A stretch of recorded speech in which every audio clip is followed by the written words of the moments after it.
MA second semester के students, आज हम रिसर्च प्रॉब्लम के बारे में आपको बताएंगे। आपका टॉपिक रिसर्च डिज़ाइन से शुरू होता है।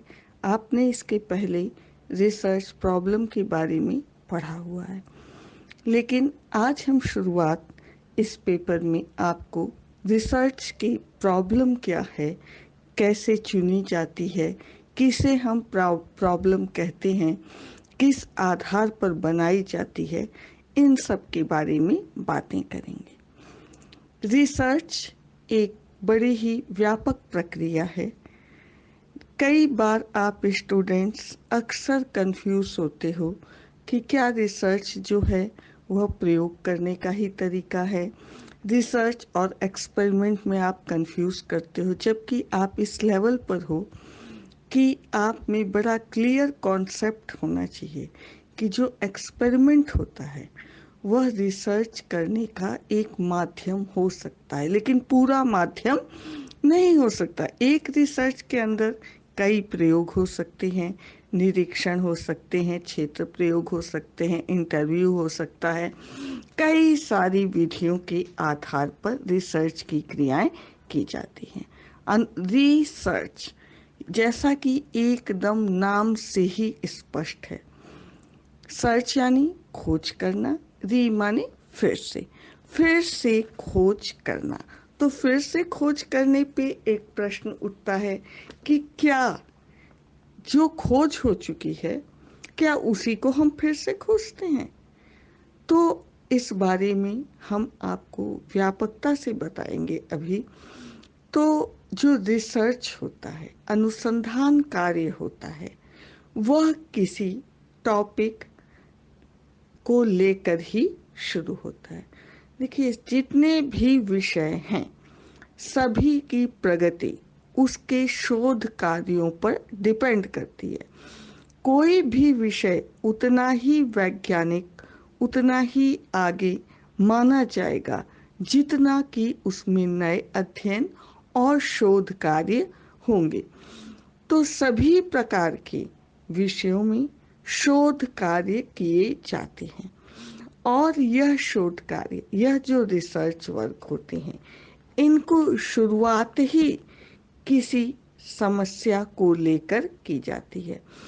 समस्या का अर्थ यह है कि जैसे ही हम किसी टॉपिक को सेलेक्ट करते हैं, एक समस्या जो है हमारे लिए बनाना इसलिए आवश्यक होता है कि हम अध्ययन की विषय वस्तु को निर्धारित कर सकें।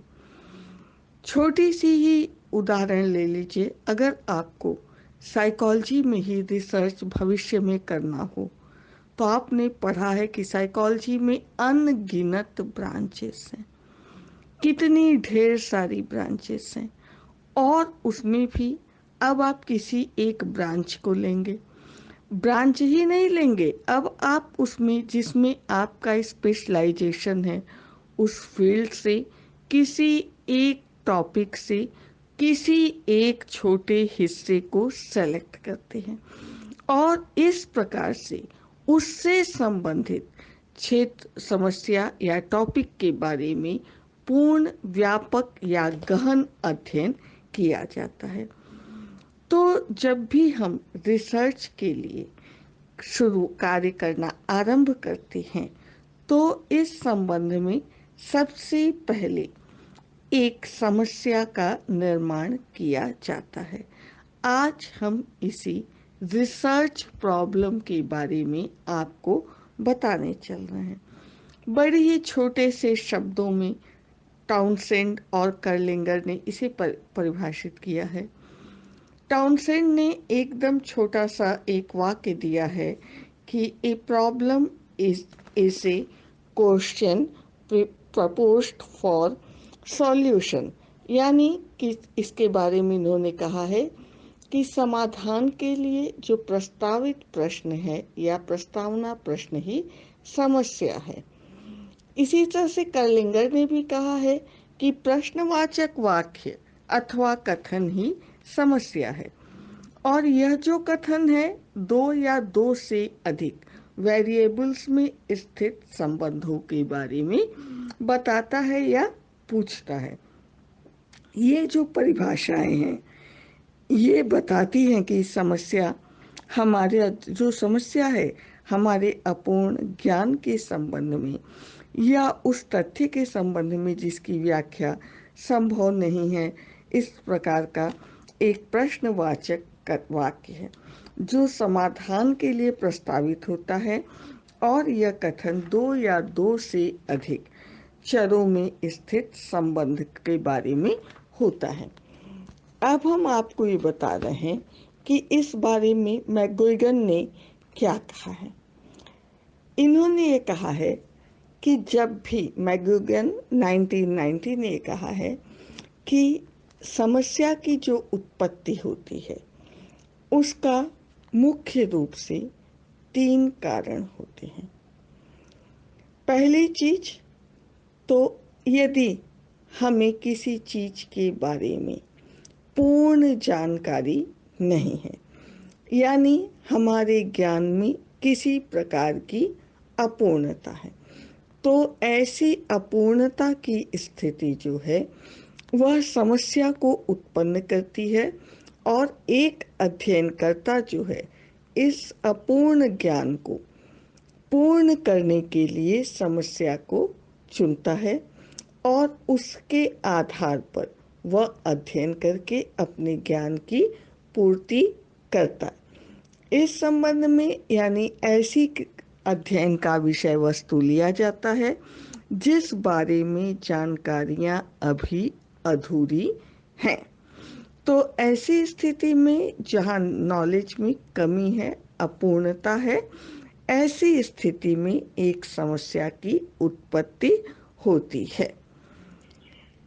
इसी प्रकार से जब हम किसी अध्ययन से संबंधित जो परिणाम प्राप्त करते हैं उससे जो परिणाम मिले हैं कई बार वह देखते हैं कि परस्पर विरोधी परिणाम प्राप्त हुए हैं। ऐसी स्थिति में जो विरोधी परिणाम हैं वह अपने आप में समस्या उत्पन्न करते हैं। यानी परस्पर विरोधी परिणाम से समस्या की उत्पत्ति होती है और कभी-कभी किसी समस्या विशेष के विभिन्न प्रयोग से जो अलग-अलग परिणाम मिलते हैं, यह जो अलग-अलग परिणाम विरोधी प्रकार के भी हो सकते हैं, अलग प्रकार के भी हो सकते हैं। ऐसी स्थिति में अपने आप एक नई समस्या उत्पन्न हो जाती है। इसी प्रकार से जब कोई तथ्य हमें एक्सप्लेन करना हो और उसके बारे में जानकारी तो होती है किंतु उसकी पूर्ण व्याख्या संभव नहीं होती है, इसलिए उस संबंध में और जानकारी की आवश्यकता होती है। तो किसी तथ्य की व्याख्या के लिए भी समस्या की उत्पत्ति होती है और ऐसी स्थिति में जो समस्या बनती है उसके आधार पर प्रयोगकर्ता जो है नए तथ्य की खोज करता है और उसके सामने इस नए तथ्य की व्याख्या के लिए कई नई समस्याएं उत्पन्न होती हैं। तो ये तो मैकगुइगन ने बताया है कि समस्या की जो अभिव्यक्ति होती है वह 3 कारणों से होती है। किसी भी रिसर्च का जो कार्य, शोध का कार्य किसी उद्देश्य को लेकर ही होता है और यह उद्देश्य की जो उत्पत्ति या अभिव्यक्ति जो है वही एक तरह से समस्या कहलाती है। और समस्या जो होती है वो बस इतना ही सीमित नहीं है। एक विज्ञान के लिए जो समस्या है वह कैसी होनी चाहिए यह जानना भी एक रिसर्च के स्टूडेंट्स को बहुत आवश्यक है कि हम इस तरह की समस्याएं लेकर नहीं चलते हैं कि जैसे मुर्गी आई पहले कि पहले अंडा हुआ, कि पहले धरती आई कि आकाश हुआ, कि पहले स्त्री हुई कि पुरुष हुआ। ऐसी समस्याएं हम लेकर अध्ययन आरंभ ही नहीं करते हैं, क्योंकि ऐसी जो समस्याएं हैं इनका जवाब खोजना आज की तारीख में बहुत ही असंभव तरह का है। तो विज्ञान में ऐसी समस्याएं लेकर अध्ययन करते हैं जिसका कि समाधान किया जा सके, यानी जो सॉल्वेबल हो, जो प्रॉब्लम जो ऐसी हो जिसको सॉल्व किया जा सकता है। और इस प्रकार से अनुसंधान समस्या जो है उसका समाधान किया जा सके, ऐसी समस्या लेते हैं। और इस समस्या के समाधान के लिए शोध में अनेक विधियां हैं।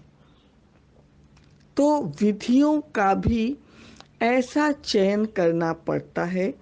इसमें एक विधि ले सकते हैं, एक से अधिक विधि ले सकते हैं शोध समस्या के समाधान के लिए।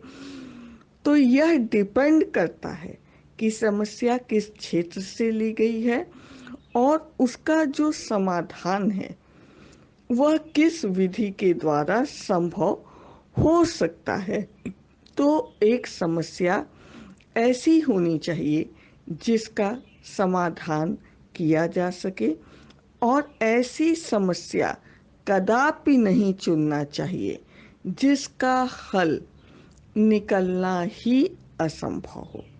इसका ये मतलब नहीं है कि ऐसी ही समस्या लें जिसका समाधान पता है ना। इसका अर्थ यह है कि ऐसी समस्या लें जिसके लिए अध्ययन दिशा मिल सके, क्योंकि समस्या का जवाब अगर पहले ही पता है तो वो समस्या भी नहीं है। तो समस्या ऐसी होनी चाहिए जिसमें कि समाधान की दिशा मिल सके, और समस्या जो होती है उसका क्षेत्र जो है विस्तृत होता है, आकार बड़ा होता है। तो समाधान निकालने में एक अध्ययनकर्ता को काफी कठिनाइयों का भी सामना करना पड़ता है। इसलिए समस्या के क्षेत्र को, उसके आकार को ध्यान में रखकर ही एक अध्ययनकर्ता एक समस्या का निर्माण करता है। समस्या की यह भी विशेषता है कि समस्या जो है वह बहुत ही स्पष्ट और मूर्त रूप में होनी चाहिए। यानी जितनी अधिक स्पष्ट समस्या होगी उसके समाधान की दिशा भी उतनी ही स्पष्ट होगी, क्योंकि जब समस्या का स्वरूप ही स्पष्ट नहीं होगा तो उसका दिशा निर्देश भी स्पष्ट नहीं होगा। इसलिए समस्या का चयन करना एक बहुत बड़ी सावधानी होती है, और इसके लिए अभी हम आगे बताएंगे कि समस्या का चयन कैसे किया जाता है। समस्या को जो भी हम समस्या चयन करते हैं वह मूर्त और स्पष्ट रूप में होनी चाहिए, तभी एक अध्ययनकर्ता जो है समस्या के संबंध में कुछ निश्चित हाइपोथेसिस, परिकल्पना डेवलप कर सकता है, और उसके संबंध में विभिन्न प्रकार के जो पॉइंट्स हैं, परिभाषाएं हैं, दिशाएं हैं, वह सब निश्चित कर सकता है। और ऐसी समस्या चुनने से बचना चाहिए जिसके कि कॉन्सेप्ट के बारे में कुछ डिफाइन ही न किया जा सके। और समस्या हमेशा इस प्रकार की चुननी चाहिए, रिसर्च की समस्या इस प्रकार की होनी चाहिए कि उसको जांचा जा सके, टेस्ट किया जा सके, उसका परीक्षण किया जा सके। क्योंकि हम वैज्ञानिक विषय का अध्ययन कर रहे हैं, जब भी आवश्यकता हो हम अपनी समस्या की जांच पुनः उन परिस्थितियों में कर सकें। साथ ही साथ समस्या इस प्रकार की होनी चाहिए कि वह अपनी रिसर्च को एक सीमित या सीमाबद्ध कर सके। यदि समस्या का स्वरूप निश्चित नहीं होगा तो हम भटकाव की स्थिति में होंगे, और ऐसी स्थिति में अनुसंधान कार्य जो है वह निश्चित दिशा को नहीं प्राप्त कर सकता है। हमेशा एक जो रिसर्च की जो समस्या है, एक वैज्ञानिक अनुसंधान की जो समस्या है, वह उसका जो कथन है वह हमेशा क्वांटिटेटिव होना चाहिए, मात्रात्मक रूप में करने का प्रयास करना चाहिए। एक समस्या का चुनाव करने के लिए एक अध्ययनकर्ता विभिन्न प्रकार की कसौटियां होती हैं, जिसके आधार पर एक अध्ययनकर्ता को अपनी समस्या का चुनाव करना चाहिए। क्योंकि जब तक अध्ययनकर्ता समस्या का चयन सही नहीं करेगा, तब तक उसके द्वारा किया गया अध्ययन अपने अंतिम रूप तक नहीं पहुंच पाएगा। एक समस्या, सबसे पहली चीज अध्ययनकर्ता की एप्टीट्यूड पर डिपेंड करती है, अभियोग्यता पर डिपेंड करती है। यानी जब अनुसंधान समस्या का चयन करना हो तो आवश्यक है कि अध्ययनकर्ता को अपनी क्षमताओं और योग्यताओं का ज्ञान होना चाहिए। अगर अध्ययनकर्ता अपनी क्षमताओं और योग्यताओं से अलग प्रकार का अध्ययन करता है तो वह समस्या से संबंधित कार्य नहीं कर पाएगा। समस्या, चूंकि अनुसंधान एक लंबा चलने वाला कार्य होता है, इसमें वर्षों लग जाते हैं, तो ऐसी स्थिति में अनुसंधानकर्ता को चाहिए कि वह ऐसी समस्या चुने जो उसकी योग्यता के साथ साथ उसकी रुचि से भी संबंधित हो। क्योंकि सामान्य जीवन में ही यह देखा जाता है कि जब हम अपनी रुचि से संबंधित क्रियाओं को करते हैं तो हम थकते नहीं हैं, हमारे पे बोर्डम नहीं हावी होता है, हम उस क्रिया को काफ़ी सहज रूप में करते चलते हैं।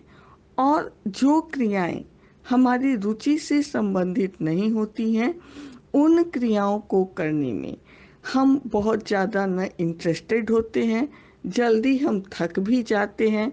और कई बार ऐसा अध्ययन की समस्या जब अध्ययनकर्ता लेकर चलता है जिसमें कि उसकी रुचि नहीं होती है, तो कई बार अधिकांशतः यह देखा गया है कि जो रिसर्च स्कॉलर्स होते हैं या रिसर्चर होते हैं, वह आधे पर से ही अपने अनुसंधान कार्य को छोड़ देते हैं।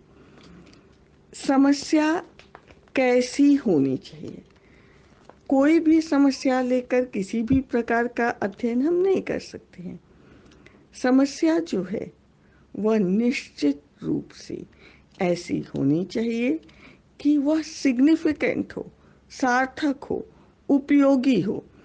ऐसी समस्याएं जिसका कोई महत्व नहीं है, जिसके द्वारा न कुछ विशेष खोज होती है, न किसी सिद्धांत का प्रतिपादन होता है, ऐसी समस्याएं न व्यवहारिक दृष्टि से उपयोगी होती हैं और न ही वैज्ञानिक दृष्टि से उपयोगी होती हैं। क्योंकि रिसर्च की जो क्रिया है वो बहुत लंबी चलती है और इस पर काफ़ी समय, धन और श्रम खर्च होता है। तो ऐसी स्थिति में जब एक अध्ययनकर्ता उपयोगी समस्या, सिग्निफिकेंट प्रॉब्लम को लेकर नहीं चलता है, तो उसके द्वारा खर्च किया गया समय, धन, श्रम सभी बेकार हो जाते हैं।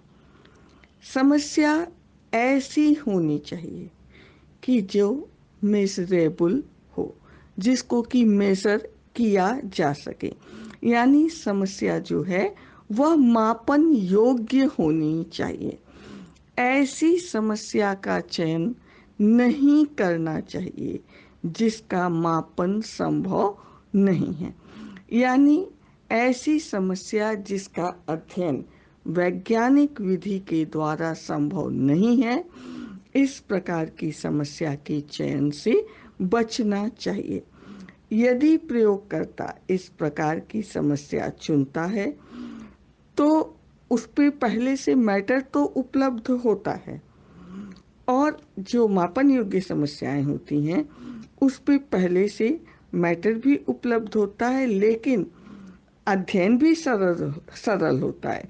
लेकिन वह समस्या तभी महत्व रखती है जब उसमें कुछ विशिष्ट खोज हो और जब ऐसे अध्ययन किए जाते हैं तो ऐसी स्थिति में उपलब्ध सामग्री, उपकरण, परीक्षण आदि उपलब्ध होते हैं।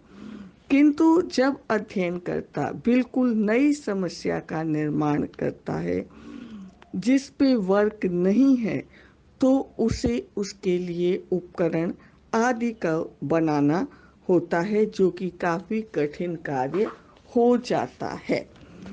समस्या जो होती है ऐसे क्षेत्र से लेनी चाहिए, अनुसंधान की समस्या ऐसे क्षेत्र से लेनी चाहिए जिस पर कि पहले भी कुछ कार्य किए जा चुके हैं।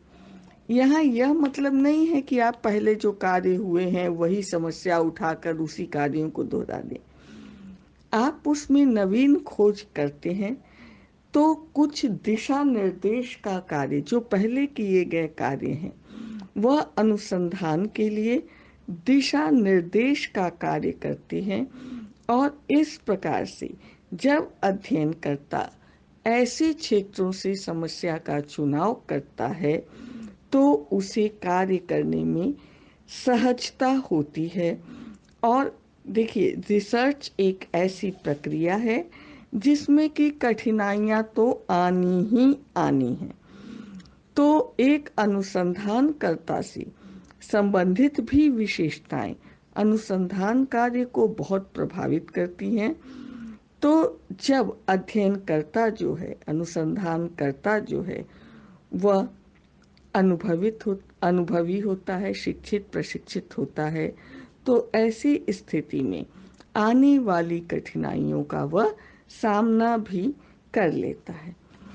एक अनुसंधानकर्ता को जो समस्या चुननी है उस समस्या के चयन के संबंध में पहले ही यह ध्यान दे देना चाहिए कि उसके द्वारा जो समस्या चयन की जा रही है उस पर कितना खर्च आएगा, कितना समय लगेगा।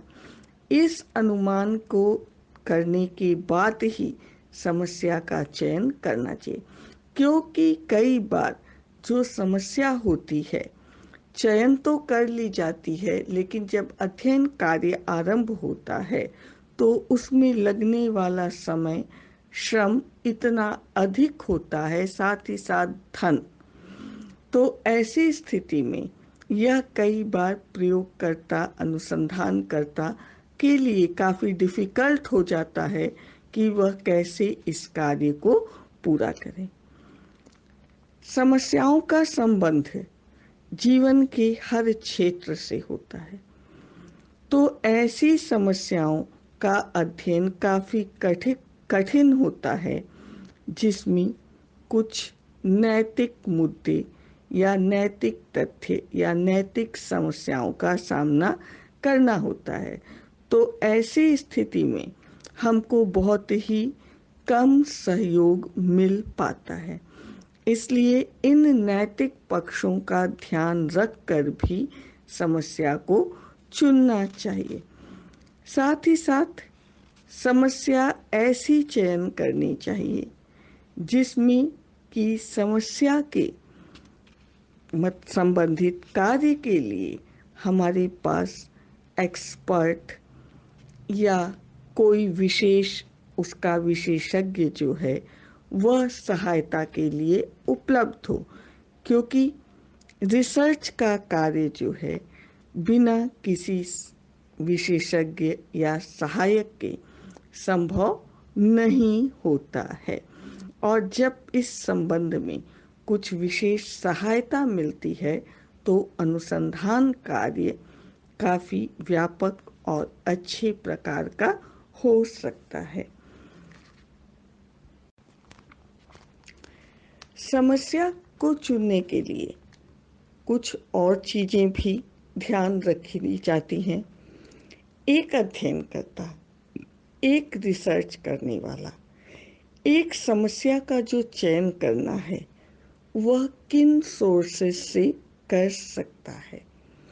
समस्या के चुनाव की अनेक स्रोत होते हैं, अनेक सोर्स होते हैं। सबसे पहले अध्ययनकर्ता को यह निश्चित करना होता है कि वह किस विषय में अध्ययन करने जा रहा है, उसके किस क्षेत्र से संबंधित है, उसमें भी वह क्या करना चाह रहा है, किस प्रकार का अध्ययन करना चाह रहा है। इन सब चीज़ों को ध्यान में रखने के पश्चात ही एक अध्ययनकर्ता अपनी समस्या का चयन करता है। एक अनुसंधानकर्ता एक क्षेत्र से संबंधित अनेक समस्याओं का अध्ययन करके ही किसी एक निश्चित स्तर या समस्या पर पहुंचता है। जैसे आपने पढ़ा है अब तक, किसी भी टॉपिक को उठा लीजिए, उसमें अनेकों अध्ययन आपने पढ़े हैं।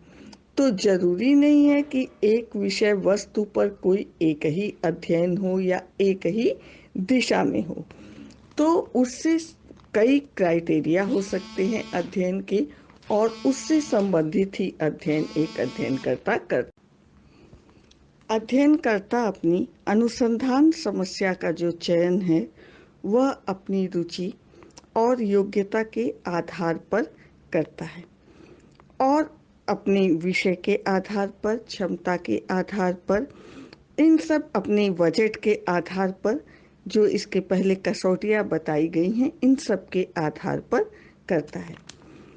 इस संबंध में ये भी जान जाइए कि अध्ययनकर्ता जो है, जो समस्या का सिलेक्शन करता है, उसके जो सोर्सेस हैं, उसमें सबसे जरूरी या पहली चीज़ जो है वह है कि अध्ययनकर्ता अपनी समस्या को चयन करने के लिए वह संबंधित साहित्य का अध्ययन करता है, और संबंधित साहित्य के अध्ययन करने से उसे विभिन्न प्रकार के ज्ञान या विशेष ज्ञान मिलते हैं, और वह अपनी समस्या को चुनने से पहले उससे संबंधित विभिन्न प्रकार के लिटरेचर को ढूंढता है, उससे संबंधित अध्ययन करता है। एक अध्ययनकर्ता को समस्या को चुनने के लिए सबसे पहले उस क्षेत्र से संबंधित लिटरेचर के साथ साथ जर्नल्स को जरूर पढ़ना चाहिए। ऐसा तो नहीं कि जिस समस्या, जिस विषय को लेकर वह चल रहा है, उस सेम चीज, वही परिणाम उसके पहले शोध पत्र पत्रिकाओं में प्रकाशित हो चुके हैं। तो ऐसे में उसके द्वारा किया गया अध्ययन कुछ विशिष्टता को नहीं रखेगा। तो समस्या चयन के लिए यह आवश्यक है कि संबंधित लिटरेचर, उससे संबंधित एनसाइक्लोपीडिया, उससे संबंधित विभिन्न प्रकार के जो भी एब्स्ट्रैक्ट्स हैं, शोध हैं, उन सब के बारे में एक अध्ययनकर्ता जितना गहन अध्ययन करेगा उतना ही व्यापक तौर पर उसको अपनी समस्या चुनने में सहायता प्राप्त होगी। तो अध्ययनकर्ता के लिए यह आवश्यक है कि प्रॉब्लम का चयन करने के लिए वह उससे संबंधित लिटरेचर का गहन अध्ययन करे, साथ ही साथ उससे संबंधित जर्नल्स, एब्स्ट्रैक्ट्स, एनसाइक्लोपीडिया, इन सब के बारे में वह अध्ययन करे। साथ ही साथ अध्ययनकर्ता को चाहिए कि उस क्षेत्र विशेष से संबंधित जो भी उसके एक्सपर्ट हैं, जो उसको जानने वाले हैं, प्रोफेसर्स हैं, उन सब से संपर्क स्थापित करना चाहिए, क्योंकि जो एक्सपर्ट होते हैं वह समस्या के चयन के लिए एक उचित मार्गदर्शन करते हैं। क्योंकि समस्या जो है, मुख्य रूप से समस्या का चयन सबसे जरूरी स्टेप है। रिसर्च कितना महत्वपूर्ण होगा यह डिपेंड करता है, ये जो आपकी प्रॉब्लम है उसके स्वरूप पर। तो एक अनुसंधानकर्ता को अपनी रिसर्च की जो प्रॉब्लम है उसको सेलेक्ट करने से पहले अपने एक्सपर्ट से, उस विषय के विशेषज्ञ से जरूर बात करनी चाहिए और उनके अनुसार, अपनी रुचि योग्यता के अनुसार इसके संबंधित टॉपिक का चयन करना चाहिए। कई बार अध्ययनकर्ता, अनुसंधानकर्ता ऐसी समस्या का फिर से सिलेक्शन करता है जिसके बारे में अध्ययन हो चुका है। जैसे आज से 50 साल पहले जो औरतों के बारे में अध्ययन हुआ, जो आज से 10 साल पहले हुआ, जो आज से 5 साल पहले हुआ, इन सब को लेकर हम वर्तमान अध्ययनों की तुलना कर सकते हैं। चाहे वो लिटरेसी का फील्ड हो, चाहे वो ऑक्यूपेशंस के फील्ड हो, चाहे वो जिस भी प्रकार के क्षेत्र हो, उससे संबंधित जो अध्ययन कुछ समय पूर्व हो चुके हैं। तो क्या समय परिवर्तन के साथ साथ कोई फर्क आता है कि नहीं आता है? इस प्रकार के अध्ययन जो हैं वह समस्या के लिए एक नई दिशा देने का कार्य करते हैं। तो एक अनुसंधानकर्ता जो पहले अनुसंधान हो चुके हैं उनकी पुनरावृत्ति करता है। तो पुनरावृत्ति के आधार पर कई बार ऐसा होता है कि जो पहले रिजल्ट मिला है हम उसकी पुष्टि भी कर सकते हैं। कई बार खंडन भी होता है और कई बार जो इसके पहले जो संदेह पूर्ण परिणाम मिले हैं उसके बारे में स्पष्ट परिणाम प्राप्त हो जाता है। इस प्रकार के अध्ययनों की पुनरावृत्ति या दोहराना तभी चाहिए इस प्रकार के अध्ययनों को जबकि एक अनुसंधानकर्ता यह विश्वास रखता है कि उसके द्वारा जो अध्ययन किए जाएंगे उनसे प्राप्त होने वाला परिणाम जो है वह निश्चित रूप से कुछ अलग, सार्थक या अपने आप में यूनिक प्रकार का होगा। अगर अध्ययनकर्ता को ऐसा विश्वास है तभी उसे ऐसे अध्ययनों की पुनरावृत्ति करनी चाहिए। जो अध्ययन करता है वह जो है समस्या का चयन कई बार ऐसा भी कर सकता है जैसे कि जो वर्तमान में कार्य चल रहे हैं उनकी वैज्ञानिक निरीक्षण के द्वारा।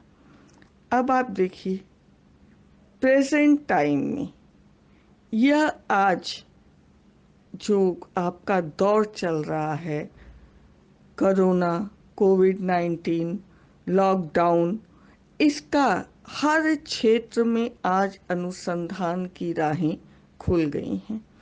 रिसर्च वर्क व्यापक तौर पे हो रहा है। एक साइंटिस्ट वायरस के बारे में पता कर रहा है, उसको कैसे खत्म किया जा सकता है।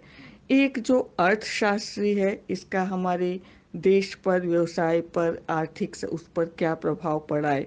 एक सोशियोलॉजिस्ट जो है उसके लिए सामाजिक पहलू हैं, एक साइकोलॉजिस्ट के लिए इसके मानसिक पहलू हैं। तो इस तरह से समस्या तो एक है वर्तमान में जो चल रही है, लेकिन इसने दिशाएं सभी तरह के विषयों के लिए खोल रखी हैं।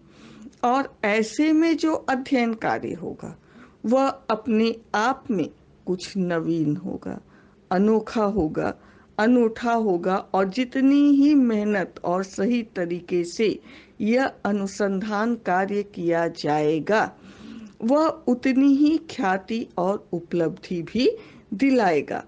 तो कई बार एक अनुसंधानकर्ता जो है वर्तमान में जो ट्रेंड चल रहा होता है, जो समस्या चल रही होती है, उसको लेकर कार्य करता है और उस संबंध में कार्य करके नई दृष्टि से, नए तरीके से उस समस्या को ऑब्जर्वेशन करता है, उससे संबंध में दिशाएं खोजता है। और चूंकि ये नया होता है, वर्तमान होता है, तो ऐसी स्थिति में उसके द्वारा अगर यह कार्य उसकी योग्यता, क्षमता, रुचि इन सब से रिलेटेड है, तो निश्चित रूप से ऐसे प्रकार के अनुसंधान जो हैं वह सार्थक परिणाम को देने वाले हो सकते हैं।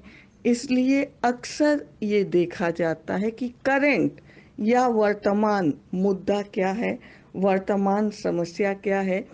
एक साइकोलॉजिस्ट के लिए भी यह आवश्यक है कि वह अपने अनुसंधान को एकदम रीसेंट टाइम से जोड़े, क्योंकि जो मानसिक पहलू है हमारा, वह बहुत ही महत्वपूर्ण तथ्य है। इस पर क्या वर्तमान का प्रभाव है, इसका अध्ययन हमारे लिए बहुत ही मायने रखता है।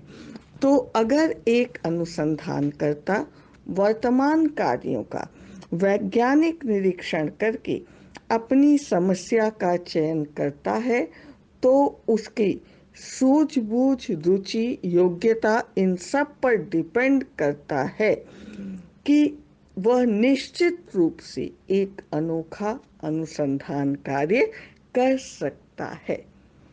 अनुसंधानकर्ता जो है ऐसी समस्या का चयन भी कर सकता है जो कि उसके जीवन से, उसके अनुभव से संबंधित होती है। कई बार ऐसा होता है कि जिस क्षेत्र का व्यक्ति को विशिष्ट अनुभव होता है, उस संबंध में किए गए अनुसंधान कार्य जो होते हैं वह बहुत ही सक्सेस होते हैं, बहुत सफल होते हैं। जैसे हम लोग आपको पढ़ाने का कार्य करते हैं, अगर हम इस टीचिंग फील्ड से संबंधित साइकोलॉजिकल प्रॉब्लम्स को अध्ययन करते हैं, स्टडी करते हैं, तो इसमें हमारा एक लंबे समय का अनुभव जो है वह जुड़ा हुआ है। तो ऐसे में जो अनुभव हमारे जुड़ते हैं, इनसे हमारे अनुसंधान को एक नई दिशा मिलती है। तो ये सब जो चीज़ें हैं कि अध्ययनकर्ता के चाहे स्वयं के अनुभव हो, चाहे वर्तमान के निरीक्षण हो, चाहे किसी अध्ययन की वो पुनरावृत्ति करके, चाहे संबंधित साहित्य का अध्ययन करके, अपने एक्सपर्ट से सलाह लेकर एक अनुसंधानकर्ता अपनी समस्या से संबंधित टॉपिक को चयन कर सकता है। और साथ ही साथ यह जरूरी है कि जब भी वह किसी भी तरह के अनुसंधान के टॉपिक का चयन करे, उससे अपनी रुचि, अभियोग्यता इनको जरूर देख ले कि यह जो उसकी क्षमताएं हैं वह उस प्रकार के अध्ययन के लिए सूटेबल हैं या नहीं हैं। अगर उसे लगता है कि वह ऐसे क्षेत्रों के अध्ययन में सक्षम नहीं है, तो कार्य आरंभ करने से पहले व्यापक और गहन जांच करके उसे अपनी समस्या के स्वरूप को पुनः निर्धारित करने पर विचार करना चाहिए। क्योंकि आरंभ कर देने के पश्चात जो काफ़ी समय की बर्बादी होती है, श्रम की बर्बादी होती है, पैसे की बर्बादी होती है, और साथ ही साथ अनुसंधान कार्य भी पूरा नहीं होना चाहिए।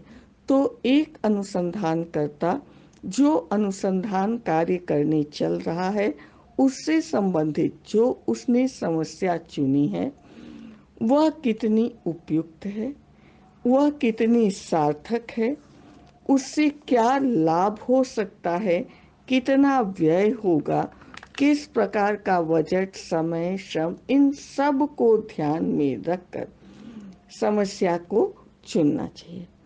जो समस्या चुनी जाती है वह न तो बहुत अधिक व्यापक होनी चाहिए और न ही बहुत ज़्यादा संक्षिप्त होनी चाहिए।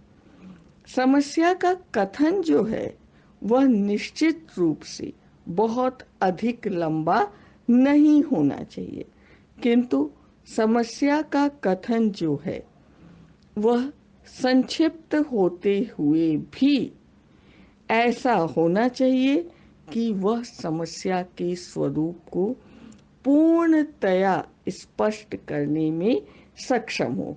यानी टॉपिक को पढ़ते ही समझ में आ जाए कि यह समस्या किस विषय वस्तु को लेकर चुनी गई है, और समस्या ऐसी चुननी चाहिए कि जिसका कि निष्पक्ष रूप से हल निकाला जाए। यानी पहले से ही कोई हल या सॉल्यूशन लेकर समस्या के समाधान का कार्य नहीं आरंभ करना चाहिए। एक अनुसंधानकर्ता जितना निष्पक्ष अध्ययन करना आरंभ करता है, उतना ही उसका अनुसंधान कार्य सफल होता है। और अगर पहले से ही समस्या को एक निश्चित दिशा में या निश्चित हल की ओर हम ले जाते हैं, तो ऐसी स्थिति में जो समस्या का स्वरूप होता है, न तो वह निष्पक्ष होता है और न ही हमारे द्वारा किया गया अध्ययन कहीं से भी कुछ विशेष महत्व रखता है। जितना निष्पक्ष होकर समस्या का अध्ययन किया जाता है, समस्या उतनी ही अच्छे ढंग की या उतनी ही महत्वपूर्ण प्रकार की होती है। आज हमने आपको एक रिसर्च प्रॉब्लम के बारे में बताया है। नेक्स्ट टॉपिक में हम आपको इसके अगले स्टेप के बारे में, जैसे हाइपोथेसिस, वेरिएबल, रिसर्च डिज़ाइन, इनके बारे में बताएंगे। Thank you students.